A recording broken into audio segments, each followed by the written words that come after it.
ಈಗ ಇಂದಿನ ಪತ್ರಿಕೆಗಳ ಇಣುಕು ನೋಟ. ಬೆಳಗಾವಿ ಅಧಿವೇಶನ 2 ವಾರವೂ ಉತ್ತರ ಕರ್ನಾಟಕದ ಸದ್ದು. ಮೇಲ್ಮನೆಯಲ್ಲಿ ಪ್ರತಿ ಮಂಗಳವಾರ ಬುಧವಾರ ಚರ್ಚೆ. ಜನನಿಧಿಗಳ ಹಕ್ಕೊತ್ತಾಯಕ್ಕೆ ಮನ್ನಣೆ.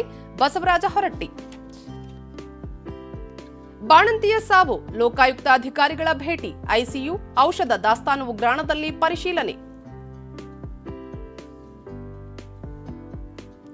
ವಾಯುವಜ್ರ, ಬೆರಳ ತುದಿಯಲ್ಲಿ ಮಾಹಿತಿ.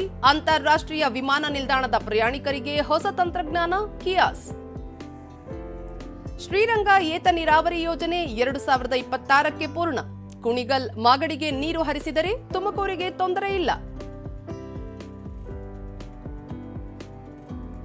Syed Mushtaq Ali trophy T20 tourney ನಾಳೆಯಿಂದ ಬೆಂಗಳೂರಿನಲ್ಲಿ ನಾಕ್ಔಟ್ ಹಣಾಹಣಿ. ಚಿನ್ನಸ್ವಾಮಿ ಸ್ಟೇಡಿಯಂ ಆತಿಥ್ಯ.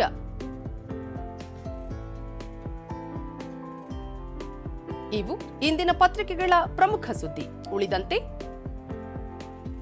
ಈ ಖಾತಾ ನಾಗರಿಕ ಸಹಾಯವಾಣಿ ಶುರು. ಆಯುಕ್ತ 200ಕ್ಕೂ ಅಧಿಕ ಕಂದಾಯ ನಿಯೋಜನೆ.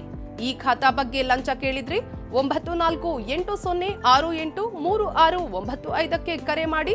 ಬಿಬಿಎಂಪಿ ಆಯುಕ್ತ ತುಷಾರ್ ಗಿರಿನಾಥ್. ಡಿಸೆಂಬರ್ 21 ವಿಶ್ವ ಧ್ಯಾನ ದಿನ.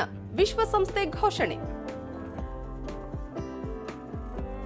ಮೆಟ್ರೋ ಒಂದೇ ದಿನ 9.2 ಲಕ್ಷ ಜನ ಸಂಚಾರದ ಹೊಸ ದಾಖಲೆ.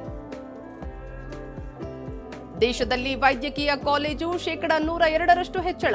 10 ವರ್ಷದಲ್ಲಿ ಎಂಬಿಬಿಎಸ್ ಸೀಟುಗಳ ಸಂಖ್ಯೆಯೂ ಏರಿಕೆ. ಸಂಸತ್ಗೆ ಕೇಂದ್ರ ಮಾಹಿತಿ. ವಿಶ್ವ ಚೆಸ್ 10ನೇ ಪಂದ್ಯವು ನೀರಸ ಡ್ರಾ. ಗುಕೇಶ್ ಲಿರೆನ್ ಸ್ಕೋರ್ 5-5 ಸಮಬಲ.